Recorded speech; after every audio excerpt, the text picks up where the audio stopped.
गरीबी को कागज पर उतार कर अमीर बन जाते हैं लोग। ये कैसा देश है जहां दर्द नहीं, दर्द की तस्वीर खरीद लाते हैं लोग।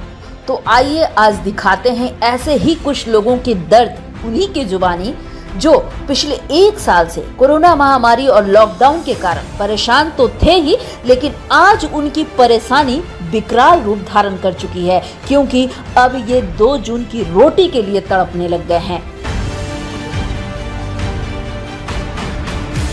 जिस तरह से वैश्विक महामारी कोरोना ने विकराल रूप धारण कर लिया है, और ऐसे में एक तरफ तो लोग कोरोना से मर रहे हैं और दूसरी तरफ कुछ ऐसे लोग हैं जो बेरोजगारी के कारण ऐसा ना हो कि दम तोड़ दें। जी हाँ, ऐसे ही लोगों से आज हमारी टीम एम न्यूज़ 24 की बात करने आई है। आप जानते हैं कि शादी समारोह एक बहुत बड़ा समारोह होता है, और इसको सुंदर भव्य बनाने में जिसका योगदान होता है वो होता है टेंट हाउस का, फूलों का, साउंड का। अगर ये नहीं रहे तो कहीं ना कहीं ये जो समारोह है वो उदास नजर आएगा, क्योंकि अगर माहौल बनता है तो इन्हीं से बनता है। तो आइए आज हम आपको इन्हीं से मिलवाते हैं, रूबरू करवाते हैं। किस तरह की समस्या है आपके पास आज? कोरोना से तो लोग परेशान हैं ही, कहीं ना कहीं लोग बेरोजगारी से भी बहुत परेशान हैं। मैं Dinesh Shah super tent house से बिलोंग करता हूँ। सबसे पहले तो मैं आभार प्रकट करता हूँ एम न्यूज़ 24 का, जिन्होंने हमारे दुख दर्द को सुनने का प्रयास किया। कहने का मतलब ये है कि पिछले साल से ही हम लोग इस कोरोना महामारी के द्वारा, उनके तहत हम लोगों ने अपना जो कि बिजनेस को खो दिया है, कारोबार खो दिया है, बच्चों की फीस, राशन का कर्जा, लेबर का खर्चा, सब हमारे के ऊपर लोड है। बहुत अच्छा सोचे थे कि इस साल कमा के हम लोग पूरा करेंगे, जो कि अब स्थिति हो गया है कि हम लोग को आत्महत्या करने की स्थिति में हम लोग आ गए।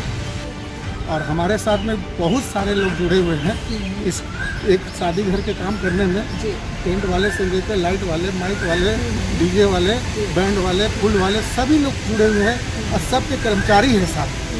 हम लोग के पास पैसा नहीं है तो कर्मचारी कहाँ गए? ये हम लोग के पास समस्या है। इसलिए मैं माननीय सरकार से ये कहना चाहता हूँ कि सबसे पहले हम लोग का जो बच्चों का फीस को माफ़ करवा दिया जाए, ताकि कुछ राहत मिले। और जो है कि बैंक का जो कर्जा है, जो EMI लगता है, उसको माफ़ करा दिया जाए। और तीसरा ये कहना है कि कुछ पैकेज के रूप में जो हर परिवार के का खर्चा चले, 15,000 रुपये का पैकेज कम से कम हर परिवार को मिल जाए, यही हमारा काम है। तो आपने सुना कि किस तरह से टेंट हाउस की स्थिति जो है आज किस तरह से नाजुक हो चुकी है। आप बताइए।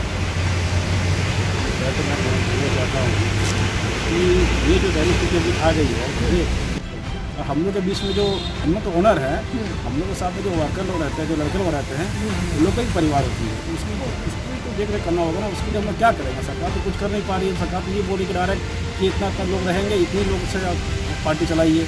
इसमें कैसा होगा? बताइए। 50 आदमी तो वहाँ कितने लोग रहते हैं? हमारे भी तो 4 स्टाफ रहेंगे, टेंट वाले के स्टाफ रहेंगे, कुछ और लोग रहेंगे। तो सरकार अगर ये कुछ करना चाहती है, हम लोग के विषय में कुछ सोचना चाहती है, तो कम से कम 200 लोगों का जो है ना, ये आपका ये कर दें, पास कर देंगे। कम से कम 200 लोग अपना तरीके तो से पिछले 1 साल से जिस तरह से आप सफ़र कर रहे हैं इन समस्याओं से, तो क्या कुछ सरकार की तरफ से आपको कुछ भी मुआवजा या कोई भी संगठन की तरफ से? कोई संगठन या कोई सरकार के द्वारा कोई सपोर्ट नहीं है। आपका कोई संगठन? मेरी खुद की एक संगठन है जो सोनल कमेटी है। हम लोग उसी से जो है ना अपने लोगों को जिसे लगा कि कोई लोग बहुत गरीब है, उनको बहुत पैसे का ज़रूरत है, तो हम लोग आपस में चंदा करके 100, 200, 500 चंदा करके उन परिवार को दे रहे हैं, जिनका पालन पोषण हो सके। हम लोग एक मिडिल क्लास सब है पहली। और दूसरा ये बात कि 2020 मार्च से जनता कर्फ्यू के बाद से सरकार ने जितना जैसे कहा, हम सभी लोगों ने उससे सपोर्ट भी किया और सब काम भी किया। पर आज स्थिति ये आ गई है कि घर में बच्चे को खाने के लिए नहीं है, पढ़ने के लिए नहीं है, और ऊपर से बैंक फ़ोन कर करके परेशान कर रहा है EMI के लिए। जब हम खाएंगे नहीं, कुछ कर नहीं पाएंगे, तो फिर हम EMI कहाँ से भर पाएंगे? ऊपर से फिर गोदाम का भाड़ा, जो मकान मालिक गोदाम का भाड़ा हर महीने खोजता है। तो 1 साल दे दिए, जमा पूंजी भी होगा तो एक मिडिल क्लास आदमी के पास कितना होगा? सब खत्म हो चुका है आज के डेट में। या तो अब ये सरकार चाह रही है कि मिडिल क्लास आदमी अब आत्महत्या करके खुद मर जाए, या फिर वो तो अपना हाथ खड़ा कर चुकी है, वो तो सीधा ही बोल रही है कि हाँ आप लोग बंद कर दीजिए। उपाय कुछ नहीं कर पा रही है सरकार, ना राज्य सरकार कुछ कर रही है, ना केंद्र सरकार कुछ कर रही है। मिडिल क्लास आदमी आज आत्महत्या के लिए मजबूर हो चुका है। कि आज जो समस्या है कहीं ना कहीं बहुत विकराल रूप धारण कर चुकी है। लोग त्राहिमाम हैं, बच्चे परेशान हैं, पेरेंट्स परेशान हैं, और कहीं ना कहीं अब उनके पास जो समाधान है वो सिर्फ बचा है तो आत्महत्या बचा है।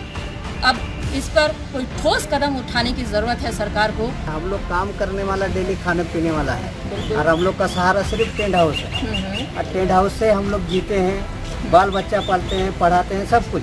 आगे साल तो जो हो गया हो गया। इस साल अभी सोचे जो कुछ काम धाम आने वाला है, हम लोग भी पूरा तैयारी किए हैं, लेबर भी बाहर से मंगा लिए।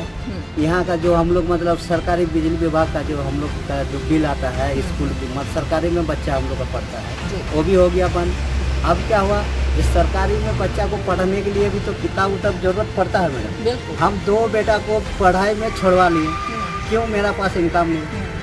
ठीक है, अभी अगर कुछ आसरा जगह था जो मेरा काम आने वाला है, टेंट हाउस आएगा तो ना हम लोग को मिलेगा काम, तो कम हम लोग को मिला नहीं। तो इसका दुख तो कोई सुनने वाला है नहीं हम लोग का। सब मैडम तो आप लोग आए हैं तो हम लोग का थोड़ा दुख जो है अंदर में वो आपको बता दें। तो दर्शकों, आप देख रहे हैं कि जिस तरह से सरकार सर्व शिक्षा अभियान की बात करती है, लेकिन ये कैसी शिक्षा है?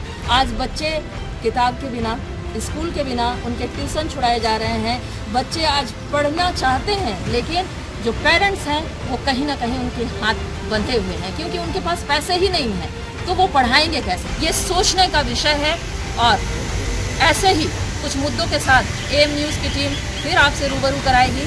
फिलहाल बने रहिए आप हमारे साथ, देखते रहिए AM न्यूज़ 24, बात खबरों की।